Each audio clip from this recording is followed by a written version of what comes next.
بسم اللہ الرحمن الرحیم۔ جب میرے مولا خانہ کعبہ میں تشریف فرما ہوئے، حضرت کی ولادت کعبے میں ہوئی، تو آپ نے سنا ہوا ہے اور مولود کعبہ کیا آمد کیسے ہوئی ہے۔ 3 دن تک حضرت فاطمہ بنت اسد کعبے میں رہیں، اور کعبے میں بھی دروازے سے نہیں گئیں، اس لیے کہ اگر دروازے سے جاتی تو کہا جاتا کہ یہ نہ جاتی تو کون جاتا، چابی تو ان کے شوہر کے پاس تھی، بھئی ان کے گھر کا ہی تو تھا، تو دروازے سے نہیں جائیں گی جو تاریخ لکھے کہ بھئی انہی کا گھر تھا، انہی کا اختیار تھا، انہی کے بچے تو پیدا ہوتے وہاں، انہی کے بچے تو دنیا میں آتے وہاں۔ لہٰذا بی بی خانہ کعبہ میں دروازے سے نہیں گئی ہیں، دیوار سے گئی ہیں، دیوار کھلی ہے۔ حضرت عباس ابن عبد المطلب کہتے ہیں کہ اندھیرا تھا، رات کا وقت تھا، میں نے دیکھا کہ ابو طالب کی زوجہ میری بھتیج بہو وہ جو ہے وہ طواف خانہ کعبہ کر رہی ہے، اور مجھے پتا تھا کہ قریب الولادت ہے، بچے کی آمد قریب ہے۔ بسم اللہ الرحمن الرحیم۔ جب میرے مولا خانہ کعبہ میں تشریف فرما ہوئے، حضرت کی ولادت کعبے میں ہوئی، تو آپ نے سنا ہوا ہے اور مولود کعبہ کیا آمد کیسے ہوئی ہے۔ 3 دن تک حضرت فاطمہ بنت اسد کعبے میں رہیں، اور کعبے میں بھی دروازے سے نہیں گئیں، اس لیے کہ اگر دروازے سے جاتی تو کہا جاتا کہ یہ نہ جاتی تو کون جاتا، چابی تو ان کے شوہر کے پاس تھی، بھئی ان کے گھر کا ہی تو تھا، تو دروازے سے نہیں جائیں گی جو تاریخ لکھے کہ بھئی انہی کا گھر تھا، انہی کا اختیار تھا، انہی کے بچے تو پیدا ہوتے وہاں، انہی کے بچے تو دنیا میں آتے وہاں۔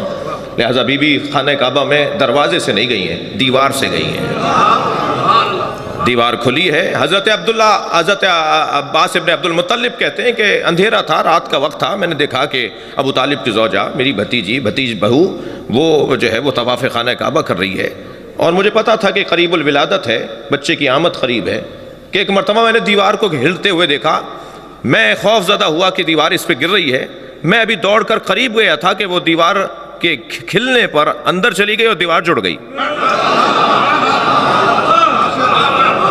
اچھا، اگر یہاں پر ہی بات ختم ہو گئی ہوتی تو لوگ کہتے کہ خبر واحد ہے، ایک راوی نے بیان کیا ہے، معتبر نہیں ہے روایت کہ کعبے میں حضرت کی آمد ہوئی ہے، لیکن اللہ بھی تو جانتا ہے نا کہ مجھے علی کے فضائل کیسے عام کرنے ہیں، تو جاتے ہوئے تو ایک نے دیکھا تھا، آتے ہوئے سارا مکہ دیکھے گا۔ 3 دن تک جب تک مکہ پورا جمع نہیں ہو جائے گا، مکے کے اطراف کے دیہات اور گاؤں جمع نہیں ہو جائیں گے، اس وقت تک بی بی باہر نہیں آئیں گی۔ اچھا، تالا حضرت ابو طالب تشریف لائے، تالے کو کھولنا چاہا، چابی کام نہیں کر رہی، کسی اور سے کہا تم کھولو، کسی اور سے کہا تم کھولو، چابی کام نہیں کر رہی، ہمیشہ کام کرتی ہے، آج کام نہیں کر رہی جی، وہ کیوں کام نہیں کر رہی؟ اللہ کا انداز ہے، طریقہ ہے، اس نے طے کیا ہوا ہے، اس کا ارادہ ہے۔ کہ ایک مرتبہ آواز آئی ایک مجمع میں سے، جو مجمع دیکھ رہا تھا نا کہ تالا کھول رہے ہیں مگر تالا کھل نہیں رہا، ایک شخص کی آواز آئی، ابو طالب تالا توڑ دو۔ برابر سے نبی کی آواز آئی، چچا تالا وہ توڑتا ہے جس کا کردار اچھا نہ ہو۔ صلوات پڑھیں گے محمد و آل محمد۔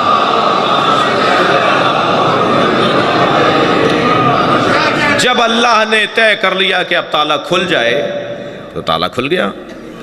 اب اندر گئے ہیں، سب سے پہلے نبی مکرم نے اپنے بھائی کو گود میں لیا، آپ نے سنا ہے، میرے بھی لب لہجے میں سن لیجئے، جیسے ہی نبوت کی گرمی پائی تو امامت مسکرائی،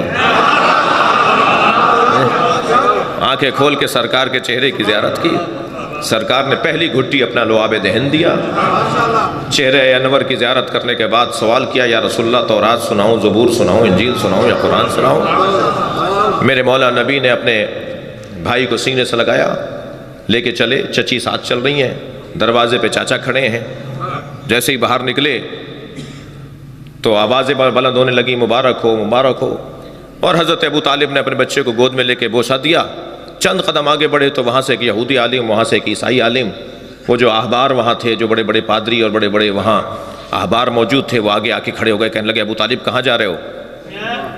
حضرت ابو طالب نے فرمایا کہ میں اپنے اس بچے کو گھر لے جا رہا ہوں۔ کہا تمہیں نہیں پتا مکے کا دستور کیا ہے؟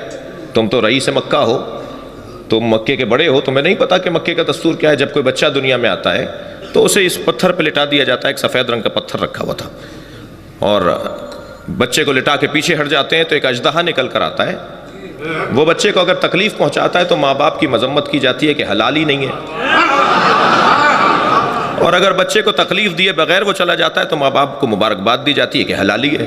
تو یہ دستور تو پرانا ہے، آپ اپنے بچے کو کیوں نہیں لٹا رہے؟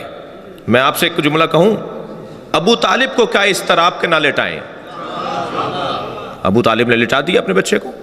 کچھ دیر بعد اژدہا نکل کر آیا، اور ایک مرتبہ اژدہے نے جیسے ہی پھن پھیلایا میرے مولا علی کے اوپر، میرے مولا نے ننھا سا ہاتھ بلند کیا، اس کے ایک گال میں دیا.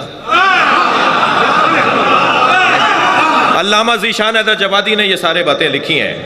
میرے مولا نے ایک ننھا سا ہاتھ اس کے منہ میں دیا، ایک طرف سے اس کا گال پکڑا اور دوسرا ہاتھ بلند کر کے دوسرا گال پکڑا. اب جب دونوں ہاتھوں کو علی نے ایسے پکڑ لیا تو اسے چیر دیا. عربی زبان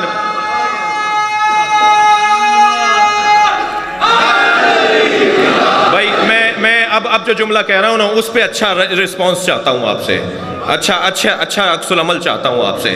عربی زبان میں سانپ کو کہتے ہیں حیا، اور کسی چیز کے پھاڑنے کو کہتے ہیں درہ. جیسے ہی حیا درہ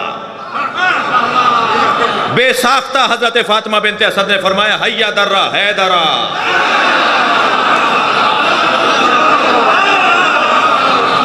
ہے درہ ہے درہ.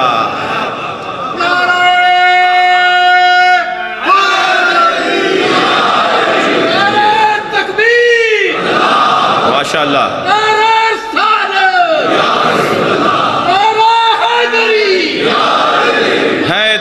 حیدرہ آوازیں بلند ہونے لگی، حیا درہ حیا درہ حیا درہ.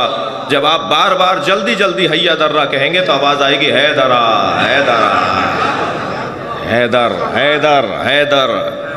ایک دوسرے کو دیکھ کر کہنے لگے حیدر، اس نے سانپ کو مار دیا، اس نے اژدہے کو پھاڑ دیا. حضرت ابو طالب فوراً آگے بڑھے، اژدہا چیرا ہوا اور پھٹا ہوا پڑا تھا. میرے مولا ابو طالب نے اپنے بچے کے سینے کا بوسہ لیا، ہاتھوں کا بوسہ لیا، پیشانی کا بوسہ لیا، گلے سے لگایا، لے کے چلے. یہی سارے مولوی، سارے ملا، سارے پادری، سارے احبار، یہ سارے سامنے آ کے کھڑے ہو گئے. کہنے لگے ابو طالب کہاں لے جا رہے ہو؟ حضرت ابو طالب نے فرمایا اب کیا مطلب ہے؟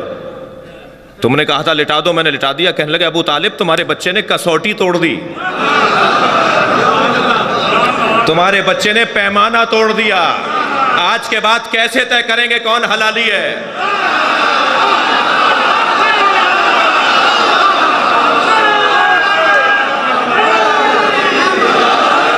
آج کے بعد کیسے طے کریں گے کون حلالی ہے؟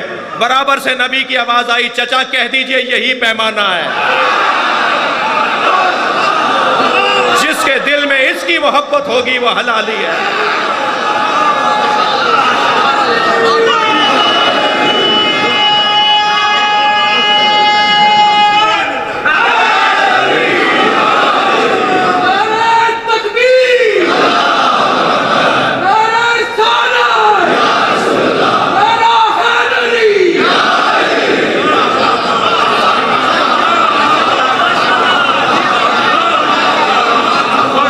صحابہ پیغمبر کہتے ہیں کہ جب کوئی نیا مسلمان ہوتا تھا،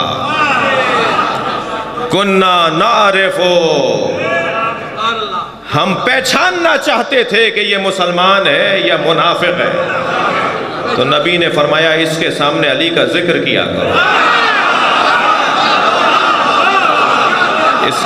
اس کے چہرے کا رنگ بتائے گا کہ مومن ہے یا منافق. یہ اہل سنت کی کتابوں میں لکھا ہوا ہے. پہچاننے کا ذریعہ، تعارف کا ذریعہ کہ کون مومن ہے کون منافق ہے، وہ مولا علی کی ذات ہے، مولا علی کا ذکر ہے. عزیزان گرامی، میری اور آپ کی زندگیوں کا حاصل ہے علی علی کرنا. میں نے ایک جملہ کہا تھا کل اور پرسوں کی مجلس میں کہ مجھے اس ملنگ سے بڑا پیار ہے جو گلی کوچوں میں جا کے کہتا ہے آج نہیں کل سب علی علی کہیں گے. ایسا ہی ہوگا انشاءاللہ، ایسا ہی ہوگا. کوئی نہیں ملے گا دنیا میں جو مولا سے دور ہوگا، اور جو مولا سے دور ہوگا وہ ملے گا ہی نہیں. ایک صاحب کہنے لگے صاحب ہر بات میں علی، ہر بات میں علی. تو میں نے کہا جی 2 مصرے سنا دیتا ہوں ایک شاعر کہتا ہے ہر جا علی ملیں گے نہ دامن بچائیے، بچنا علی سے ہے تو جہنم میں جائیے۔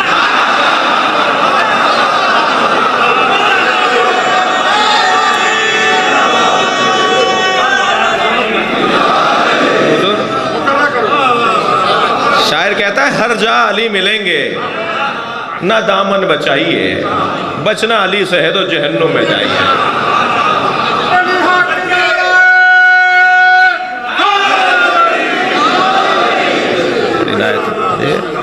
ہمارا تو گزارا ہی نہیں ہے نا، بس جی جی جی نثر میں مقرر نہیں ہوگا۔ ایک صلوات پڑھیں ذرا محمد والے۔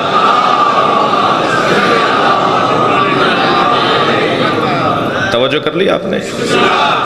اچھا اتنا اس نام سے پیار کر لیجئے، اتنا اس نام سے عشق کر لیجئے، کیونکہ اس کے بغیر کہیں کا گزارا نہیں ہے۔ جی آج کچھ لوگ پابندیاں لگاتے ہیں، انہیں قبر میں پتہ چلے گا، جب مولا کا سامنا ہوگا نا، جب انہیں پتہ چلے گا